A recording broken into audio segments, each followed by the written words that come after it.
সকাল সকাল ঘুম থেকে উঠে আগেই এক পাতিল আলু সিদ্ধ বসিয়ে দিলাম। আসসালামু আলাইকুম এভরিওয়ান, কেমন আছেন সবাই? আশা করি আল্লাহর রহমতে সবাই অনেক বেশি ভালো আছেন।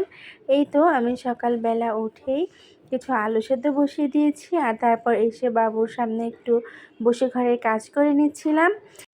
আর বাবু এদিকে তার প্যান্টের একটি দড়ি পেয়েছে, সেটাই নিয়ে টানাটানি করছিল মুখে দেওয়ার জন্য। ওর তো এখন এটাই স্বভাব, যাই কিছু পাক না কেন হাতের কাছে সেটা নিয়েই আগে মুখে দেওয়ার চেষ্টা করে। আর এটা একটু ছোট হওয়ার কারণে সে মুখেও দিতে পারছিল না বেচারা, দেখে হাসিও পাচ্ছিল। তারপর এই তো সকালে নাস্তা শেষ করে চলে আসলাম দুপুরে রান্না করার জন্য। এই তো এদিকে আমি প্রথমে ডালটা বাগার দিয়ে নিচ্ছি। আর ডাল বাগারের জন্য আমি এখানে কিছু পেঁয়াজ আর রসুন কুচি করে তেলের মধ্যে দিয়ে দিয়েছি। আর যখন এগুলো বাদামি হয়ে এসেছে তখন আমি এর মধ্যে কিছুটা পাঁচফোড়ন দিয়ে দিয়েছি। এভাবে ডাল রান্না করলে কিন্তু খেতে অনেক বেশি সুস্বাদু হয়। আর নিশ্চয়ই ডাল রান্নাটা সবাই পারেন, তারপরও আমি যেভাবে করি আপনাদের সঙ্গে এটা শেয়ার করলাম।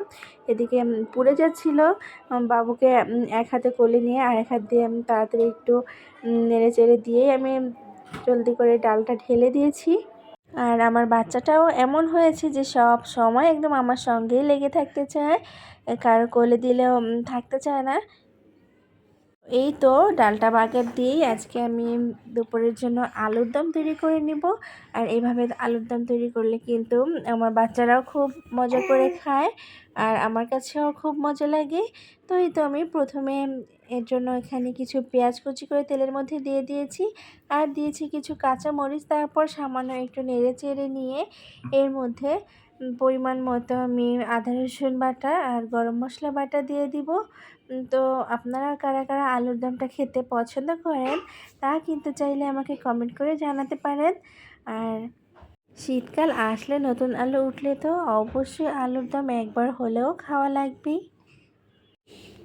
আর আপনারা এটা কীভাবে রান্না করেন চাইলে সেই রেসিপিটাও আমার সঙ্গে শেয়ার করতে পারেন, আমিও সেভাবে তৈরি করে দেখব।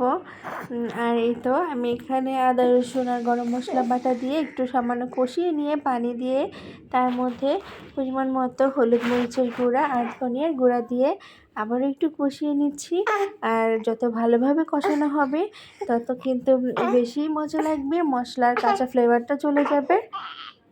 এই যে দেখুন, এখন আমি এখানে ভয়েস ওভার দিচ্ছি, আর আমার বাচ্চাটাও কিন্তু পাশে বসে শব্দ করছে, বলছে ওকে নিয়ে হাঁটার জন্য। আর যেহেতু ওর শরীরটা তেমন একটা ভালো নেই, একটু ঠান্ডাও লেগেছে, তাই একটু বেশি ঘ্যান ঘ্যান করছে।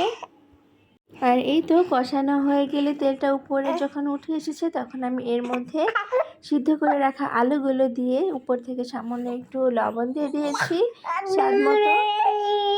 আর তারপর এই তো আমি একটু নেড়ে চেড়ে নিয়ে ঢাকনা দিয়ে ঢেকে দেবো 5 মিনিটের জন্য। আর এখানে কিন্তু এক্সট্রা তেমন কোনো পানি ব্যবহার করব না, যেহেতু আলুটা আগে থেকে সিদ্ধ করা ছিল। আর এই তো দেখতে দেখতে আমার আলুর দমটা হয়ে গিয়েছে প্রায়। আর আমি সবশেষে এখানে কিছু টালা জিরার গুঁড়া ব্যবহার করেছি, আর এতে করে কিন্তু স্বাদটা আরও বেশি বেড়ে যাবে। আর এই তো আমার আলুর দমটা কিন্তু একদম মাখা মাখা হয়েছে, আর খেতেও মাশাআল্লাহ অনেক বেশি মজার ছিল। আর এরপরে আমি একটু টমেটো চাটনিও তৈরি করে নিয়েছিলাম, সেটা রেসিপি আর আপনাদের সঙ্গে শেয়ার করা হয়নি। তারপর এই তো রাতের দিকে বাচ্চারা ঘুমিয়ে পড়েছে, তখন একটু ওই যে আমার মেয়ের কাটা জায়গাটাতে মলম লাগিয়ে দিয়েছিলাম।